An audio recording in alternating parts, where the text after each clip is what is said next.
आज हम 2025 का हिंदी पेपर क्लास 10 को देखेंगे। 801 कोड 9 बी है। कल इसमें बादल की मृत्यु किसकी रचना है? इसका उत्तर राम कुमार वर्मा की है। अगला देखेंगे। अगला प्रश्न कर रहा है दूसरा का, किस कहानीकार की कहानियाँ मानसरोवर नाम से 8 भागों में संग्रहित है? इसका उत्तर जाएगा डी, प्रेमचंद जी की है। तीसरा कर रहा है, शेखर एक जीवनी उपन्यास के लेखक हैं। इसका उत्तर क्या हो जाएगा? प्रेमचंद, नागार्जुन, अज्ञेय, जैनेंद्र। तीसरा क्या जाएगा? अज्ञेय जी हैं। कौन जी हैं? अज्ञेय जी हैं। प्रश्न 4 कर रहा है, अरे आयावर रहेगा याद की विधा कौन है? यात्रा साहित्य जगह, ऑप्शन सी। चौथा का सी। पांचवा कर रहा है, हरिवंश राय बच्चन द्वारा लिखी आत्मकथा के 4 भागों में सम्मिलित नहीं है। मेरी आत्मकहानी, बसेरे से दूर, क्या भूल क्या याद करूँ, नीर का निर्माण। इसका उत्तर हो जाएगा पांचवा का ए। देखिए जो बालक लगाया सही लगाया है, मेरी आत्मकहानी। पांचवा का है, रीतिकाल की काव्य भाषा है खड़ी बोली, ब्रज भाषा, भोजपुरी, मैथिली। इसका उत्तर जाएगा छवा का बी, ब्रज भाषा है। क्या है? ब्रज भाषा है। सातवां का है, कवि भूषण की रचना नहीं है। रामचंद्रिका, शिवराज भूषण, शिवा बावनी, छत्रसाल, दशक। सातवां को हो जाएगा ए। कौन? रामचंद्रिका नहीं है। कौन है? रामचंद्रिका नहीं है। आगे देखेंगे 8वां, द्विवेदी युग नामकरण किस साहित्यकार के नाम के आधार पर किया गया?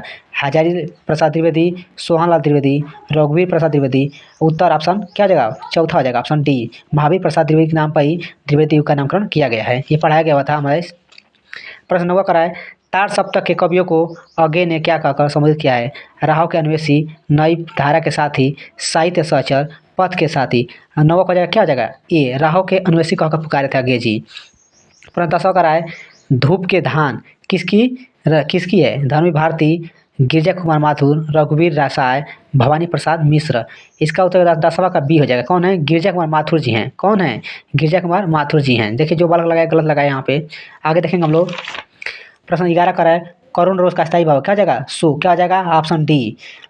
प्रश्न 12 का है, चमचमा चंचल नयन, बीच घूंघट पर झिन, मानहु सुरसरिता विमल, जल दृग उछत युगमीन, उपयुक्त द्वय में अलंकार। इसका जगह उत्प्रेक्षा।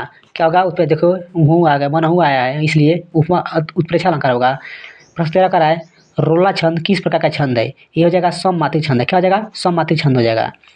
प्रश्न 14 का है, अध्यक्ष में उपयुक्त उपसर्ग है। अध्यक्ष में उपयुक्त क्या है? प्रयुक्त उपसर्ग है। क्या हो जाएगा? अति। ऑप्शन ए हो जाएगा। प्रश्न 15 का है, जिस समास का पहला पद संख्यावाची हो और उसे समुदाय का बोध होता है उसे बहुब्रीहि समास, उसे द्विगु समास कहते हैं। क्या कहते हैं? द्विगु समास कहते हैं।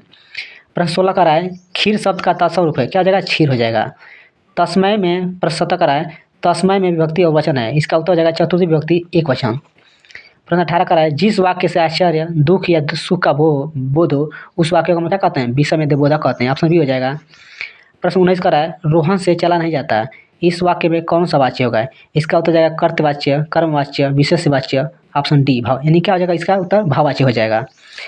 प्रश्न 20 का है, निम्नलिखित में अविकारी शब्द है। बालक, पुस्तक, निकट, पुराना। इसका उत्तर क्या है? निकट। निकट क्या है? अविकारी शब्द है और बाकी सब विकारी शब्द है।